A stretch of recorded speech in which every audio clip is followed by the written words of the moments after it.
Welcome to Education Insights. I'm your host, Kevin Miller, and Theo Kerhoulas, the superintendent of Port Huron Schools, and always a great time to talk to Theo. So it's coming up on December now. I can't believe you've already been in school, September, October, November, and going to be coming up on Thanksgiving and Christmas here. But how's the year gone? And just give me a kind of an overall update on Port Huron Schools. Well, a couple things. I can't even believe it's December because I've been wearing shorts to work because it's been such a wonderful. But we've had a great start to the school year. I was just talking to a few principals, and they said we haven't had a start to the school year like this ever in our careers. So hope I didn't jinx anything. You got to knock wood on that. But we've had a great start. Do you think that may be? We've talked last time on this show about the COVID, the years after COVID, and now you're 4 years removed from that. You think that might be something to it as well? It might be. I think part of it is we have a really strong team, and they're all in place. We don't have any new faces, and people are consistent. Our systems are in place, and I think that pays off with the kids when they see systems that are in place. Our board's really high functioning, our administrators, and a lot of our teachers have chose not to retire and stayed with it. And so we've just got a really good staff, and that comes into the kids. So we've had a nice start. Yeah, so consistency is huge in education, as we both know. So let's go back and look at a successful summer and fall. From a district standpoint, you got a couple of different dollar things approved, which were huge. So let's talk about the millage and the sinking fund first. Yeah, so I'm really proud of our community. We ask our community to step up, and they do. A lot of districts' sinking funds and operating millages failed in Michigan. I think more than 50% failed. So we not only passed our our operating millage, but we passed it for 10 years, which, as you know, as a retired superintendent, which is what I hope to be someday as a retired superintendent, but that's 10 years is a really big commitment from the community.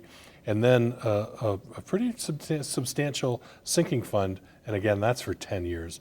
We're really set financially for the next decade, and that shows the trust our community has in our school system. So I'm really grateful for them for doing that. And it sets us up for long-term planning. And when you can plan long-term, it's more efficient, right? You can use those dollars more wisely when you know they're there for the next 10 years. So the operating millage was approved, and then the sinking fund. Talk about some of the items and some of the things you can do with sinking fund money.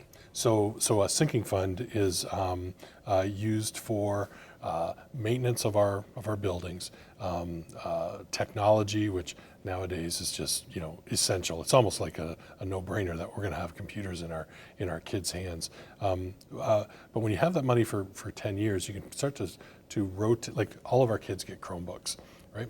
So we now know Chromebooks last about 4 years. They might last longer for you, but when they're in an eighth grader's hands, their lifespan goes. So we rotate our computers now for 4 years. So to have that sinking fund money off to the side, we're able to dedicate, because we have 7,000 students. 7,000 Chromebooks is a lot of money. So we're able to do that. We're able to do maintenance, but also replace boilers and roofs and parking lots. If you live here, you know that both high schools' parking lots have been redone in the last 2 years. That's $1.5 million each. Mm-hmm. That's $3 million. That's a lot of money for a school district. When we have sinking funds, we're able to plan for that and do things like that. Our next big thing for our sinking fund money will be roofs. We've done a great job using federal money to replace all of our boilers. 18 facilities. Boilers are, $500,000 each to go through all that. To do that in all 18 facilities using COVID money really set us up for success. So parking lots look good, boilers look good. Now it's on to roofs. Last time we talked, you didn't have your final numbers for the fall, and obviously you looked ahead to the fiscal year for the state of October 1, even though your budget started on July 1. But the count day numbers, how did you fare as far as the number of students? And I know that impacts your budget as well. Right. So we're pretty flat. We lost, at a district our size, we lost about 100 kids, which is, in the past, for about a decade, we were losing over 300 a year. Right. So now we lost 100, maybe 100 last year. So we're pretty flat. Our audit just came in weeks ago. And as you know, we had a clean audit is what you look for, and we had a clean audit, which means our systems are all in place. But the great thing is we had a fund equity of about 27%, really healthy fund equity. 10 years ago, our district had a 4% fund equity, and a lot of districts around the state were in trouble, and we were one of them. We've made really good decisions to get us out of that trouble, and now we're sitting on a healthy rainy day fund, and at 26, 27%. So that's great. And we did that and had some really positive contracts with our staff a few years ago. So to hold a good fund equity and still be attracting and retaining, I call it talent, which is our people, is really important. So we're in a good place. Talk about millage, sinking fund, contracts.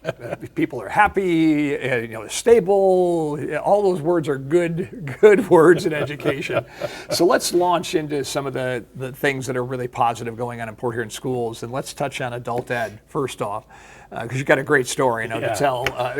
So a lot of people think that you're just K-12. It's not so. No. And so beyond the K-12 influence that you're having. Yeah, so in an urban district like ours, one of the largest districts in the state, we have early childhood, which we really start at 0, but we have kids in our buildings from 3 years old, 4-year-old, GSRP, which is all that preschool stuff. But let's fast forward after graduation or after the traditional 12th year, we have alternative ed, our Phoenix program. We have about 150 kids in alternative ed, but then we have our adult ed. So these are people who have left education, maybe they've worked for a while, maybe they've done X, Y, and Z, and have come back for that high school diploma. So what you're talking about is Mr. Cecil Harvey graduated 2 weeks ago. We were able to hand him his diploma at 92 years old. And as an old high school administrator, everyone's journey looks different to graduation. Cecil's looked different, that's for sure. Come on, only 74 years. Yeah, in the 50s, he quit school. His father passed, and he wanted to help out with his family. And he ended up working for us at times during his life as a custodian.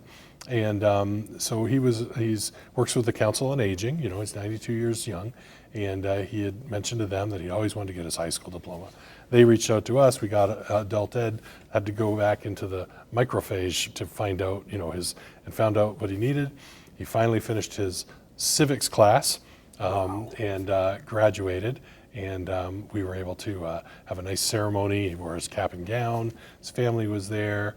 And we actually presented him with his senior yearbook from 1951, which he would not have gotten because he did not graduate with his class. So I know that meant a lot to him to look at his old friends in his senior yearbook. And I tell you, I was crying, he's crying, everyone in the audience is crying. That's a good day for education when you can do stuff like that. And I wish him the best of luck. He's a really kind, genuinely good man. There's a lot of tough times in education, and especially the past 5 to 10 years. That's one of the good times, right? That you celebrate with a 92-year-old man who has gotten his GED. And the funny thing, we talked about some of the things in that yearbook that happened that year, and my high school principal, Mike Palmer, who is a great educator, was in the audience. Well, in the final year at Port Huron, and Port Huron High was not where it is today. Right. It was on the SC4 campus before SC4 was building. There. Yep, that was Port Huron High School at the time. So they had a stage there, I guess, and I don't know exactly where it was, but I think his name was Lenny, the talking horse. And they actually brought a horse in for a motivational thing with the students, and Lenny was the talking horse. I told Mike Palmer very clearly, we do not allow horses in our performing arts centers anymore. Things changed in education. Well, you mentioned the main building in SC4, which was the Port Huron High School. Right. My dad graduated in that building. My mom from high school. From high school. My mom was the first graduating class in the newer building at the time, which is still Port Huron High School on 24th Street. So, a lot of history in our family with those two buildings as well. So, I mean, you talk about the benefits of adult ed, and you talk about your school district being a key cog in our entire, community. That's an example of that, of what you do with adults. And you think of our teachers in classrooms being the traditional, third grade classroom at Indian Woods, right? But we have so many different things going on at Port Huron Schools, and wonderful educators and staff, not just the educators. Our staff at our alternative ed, it just looks different, right? Our special needs staff, those are in our regular buildings, but it just looks different. And then we've got these dedicated individuals that want to do everything they can to get these folks over the line, get them their GED or their high school diploma at whatever age. I know a few years ago, this one warmed my heart. A young lady had dropped out of school, came back a few years later and wanted to graduate, and her mom came with her, and we ended up talking to Brett Van Drew as our director of student services.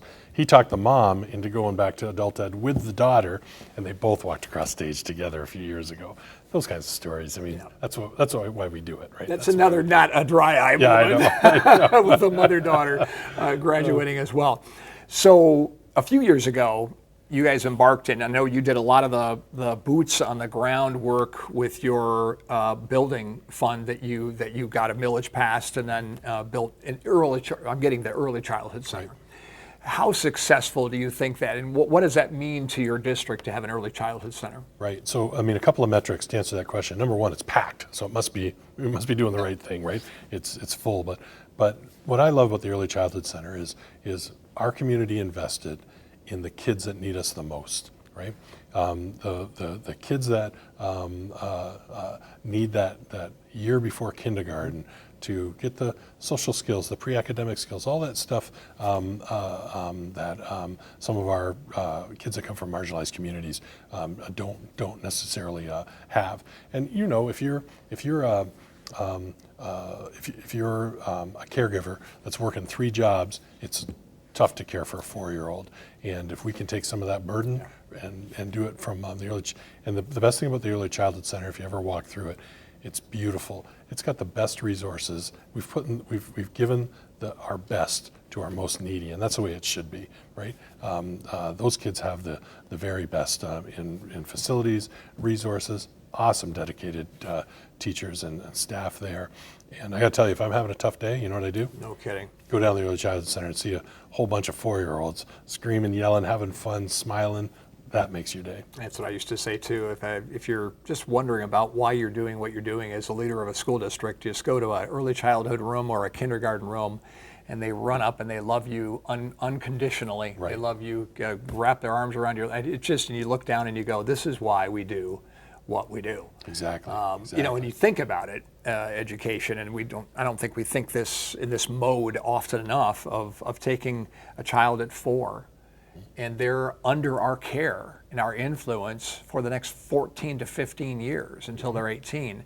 That's a tremendous responsibility as a leader of a school system, and I know you don't take that lightly in everything that you do. So, and from a CEO of a school district as well, the data shows the dollars you invest early are the most pay off in the future. They say if you invest $1 in early childhood, it pays off $16 throughout a kid's high school career.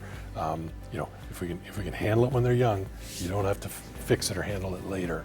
And that's why we invest in that early childhood center. So the answer to the question about success, it's been a successful venture, that early childhood center, without a doubt. Absolutely. And we've done some numbers. I could open another one tomorrow and we would fill it. Wow. And that's not just our success. Our governor has really implemented helped with some legislation that says, GSRP for all. Right now, we're serving our most needy. She wants to raise that bar to make it available for even more. And frankly, our buildings are packed. We don't have the space to do that. We would have to build another facility.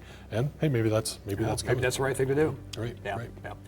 All right, we're visiting with Theo Kerhoulas, Superintendent of Port Huron Schools. We'll continue on this edition of Education Insights in just a moment.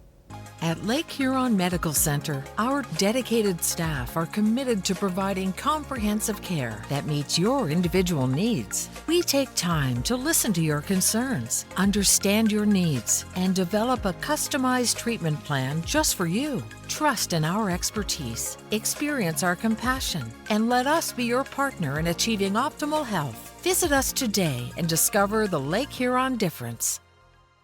Semco Energy Gas Company is dedicated to you with a focus on customer service and fuel today for a sustainable tomorrow. Semco Energy works hard to make your time with family and friends warm and cozy. Semco Energy Gas Company. Natural gas works for Michigan. Welcome back to Education Insights. Theo Kerhoulas, the superintendent of Port Huron Schools, is with us. And Theo, we were talking before the break about early childhood and its importance. And I know that you're on the advisory council with Dr. Rice and the Michigan Department of Ed. I know there's some reasons that you have for that, and maybe some influence, or at least some discussions that you can have about some futuristic things. Sure. Yeah, I think as we had mentioned earlier, the governor really trying to expand GSRP, which I'm a firm believer in. Investing in our youngest kids is so important. But there's opportunity as we expand GSRP. You know, she talks about going from, right now GSRP is 4 days a week. She wants to go to 5. Right now it's for primarily kids from poverty and some of our most needy kids. She wants to expand it to all. That's great if we can do it. But if we can do it, let's use that as an opportunity to also modify what goes on in the classrooms right now. If we have some extra time, I would be glad to give some ideas on how to do some more kindergarten prep and some of the academics things. I'm an old first grade teacher, and I tell my kindergarten teachers all the time, you are teaching what I used to teach in first grade. Yeah. The standards for kindergarten are so high. If we can bring in some of that academics beforehand at a GSRP level, maybe that will help move that transition through. My kindergarten teachers are awesome. They do an incredible job. I can vouch for that. Yeah. I have twin kindergartners, grandchildren that are at Edison. That's right. And I can vouch that your kindergarten teachers are awesome. Right. I love them all, but the expectations for our kindergarten are, 25 years ago was what I was teaching in first grade. So let's try to maybe bring in behind, if we're going to expand GSRP, let's expand the curriculum to be a little more kindergarten readiness. So that's one of the things I'll bring up on the advisory council at MDE. So let's look at not just the regular curriculum in K-12, but the importance of, and I know you as a district have put a huge focus with your performing arts centers and athletics and band and all of that. You and I have had these discussions before, but it's philosophically, it's about students finding interests, niches, if you will, finding something in education that not only academically, but what else can we become a well-rounded student? So, and I think that's where your district has really thrived. So let's talk a little bit about that. I got to tell you, when you were superintendent at Croswell Lexington, I learned a lot from watching your supporting of the extracurricular. You were at everything, right? You were at every basketball game, every football game, the plays and things like that. And I model some of what I do in that way. We have to support our kids in whatever they do after school, because if we can get them interested in something after school, they're going to do even better at school. Fall sports just ended. We had great seasons, and in Port Huron with 2 Class A high schools, it's always fun when they play each other, whether it's in football or we call it the crosstown showdown in whatever, whether it's volleyball or I'll tell you the cutthroat crosstown showdown is bowling. I always go to the bowling match, and they have a great time there. Awesome. In the bowling alley when they're playing each other. But also, it doesn't end with athletics, right? We have a robust arts program. We have the fine arts. We have our theater. Just this weekend, Port Huron Northern put on Clue. Port Huron High's play was the week before. What I love seeing is now our middle schools and even some of our elementary schools are having formal productions of plays, and that just warms my heart. We have incredible marching bands, band programs, choir that perform really well. And even at both high schools don't look exactly the same. Port Huron High has a full performance of guitar, so it's very cool to see 30 kids on stage all playing guitar together at the same time. Amazing. Mr. Logan Rainey, he's our Educator of the Year this year. He's the director over there, and the talent our kids have and what our directors pull out of our kids is just amazing. I love sitting there, and those performing arts centers are blessings to our community. To see our kids showcase their skills on stage, just amazing. Well, we know from historical research and studies on the brain and the mind that it opens up, the arts open up another side that otherwise, with just learning, reading, writing, arithmetic, and the main core subjects, that the mind is opened up and so much more evolves when a student that's involved in the arts. Well, and it brings their confidence as well. I can tell you, with two kids that grew up on the stages at Port Huron High, my two kids were confident. They could argue with me till their skill set speaking publicly was strong, and I love seeing that with our kids.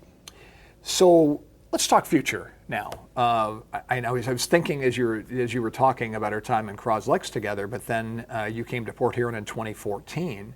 So 10 plus years now with Port Huron Schools, and not quite half of that, but as superintendent. But you've done a lot as a district with everyone involved. But as the leader now, as you look forward, do you have kind of a game plan, or at least some wishes, some things that you'd like to see happen in Port Huron Schools? I'm getting older. My main thing is I want to become a retired superintendent like you. I got a few more years. Not too soon though. We're enjoying the time you're spending there. So. But in that question, I think there's two key areas that I'd like to see us really grow in.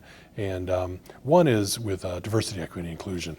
We can do so much to make sure all kids and staff feel safe and welcome to school. It doesn't matter, black, white, straight, gay, old, young, doesn't matter. Well, we need to embrace all of our folks, and we're doing a lot of intentional work around that right now, and seeing some really good success. And that looks different for there's some big things that everybody would think of, but what about like a daddy-daughter dance? What if you don't have a father? What about that little girl who doesn't have a father? So now, you might see our dances, our guardian dance or buddy dance or anything like that, those kinds of things. Really important to embrace all of our kids, because they all come with something different when they come through our doors. And we got to love them all. Yeah. And the other piece is, and this is your old stomping grounds at St. Clair RISA. We have a great relationship with St. Clair RISA, and you helped make that relationship strong when you and I would have great conversations. There is such a need for the tech program, and the tech program is really robust at St. Clair RISA, but it fills up. And what can we do on our end to bring CTE even at the local school level? So we're having conversations around that. I'd love to see that expand. Get the most out of the RISA campus, but also have some satellites back home here as well. And I think there's lots of opportunity for that, and a need for our kids. I got lots of ideas around that as well. So I can't tell you now, but we'll I do too, as you might be aware. Really? There's a lot of things that when I retired, if I would have stayed 5 more years, that I would have talked to you about making career and technical education happen at the local school districts as well. So I'm with you on that 100%. And it all starts with relationships, and we always had a great relationship, and Brenda Tenswood and I over there at RISA now have a great relationship, and it opens up the doors to making with two big organizations when they work together. You can't ask for better. It's really about, and I referred back to a comment I made a few minutes ago. It's really about something for every child. Exactly. For some, it's the arts, as we just mentioned a few minutes ago. For others, it's a career path and things that they might not have had an opportunity to explore, construction trades or plumbing or heat.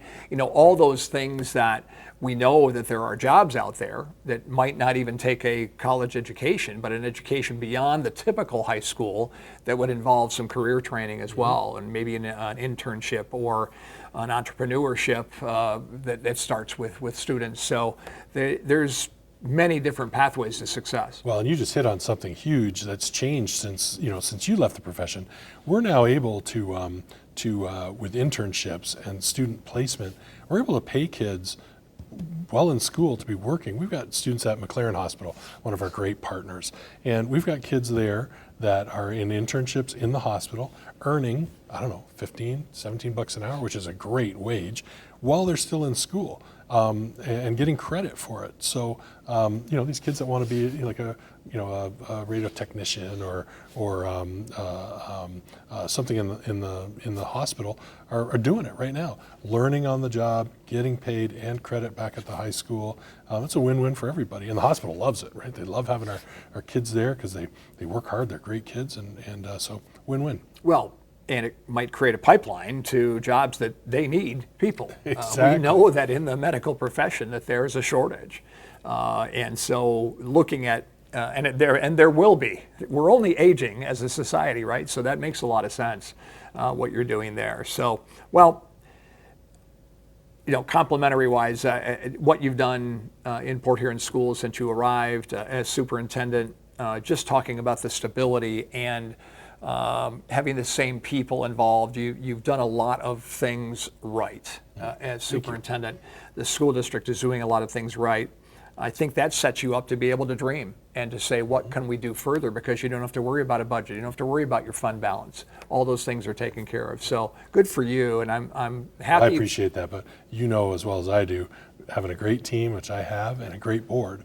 Our board of 7 is just a high-functioning board of education, and my team is second to none. They're great. So. Yeah, and you got 2 people there that, Lori Oldford, who's been a wonderful president for you, Matt Ruiz, who joined your board and then was elected for the first time in November, I know both of them personally. I've known both of them personally for years and years and years, and couldn't be more proud of those 2 and your entire board. Yeah, frankly, put you can't kids do first. it without a great board. No, So they put kids first. They challenge me every day. Have you thought about this? Have you thought about that? And that's healthy. That's great. Yep. But they trust, and we trust them. So. yeah. Well, congratulations on 10 years with Port Huron Schools and everything that you've done and your entire staff. Here's to another 10, whether you make it to the end of that 10 and before you retire or not. But Kevin, 10. But well done, Theo. I'm proud of you as a former associate of yours, and continued success. Hey, I learned from the best. Yeah, thank you, Theo. And that'll wrap up this edition of Education Insights. Again, we thank Theo Kerhoulas, the superintendent of Port Huron Schools, and we'll visit with you next time. Thanks again for joining us.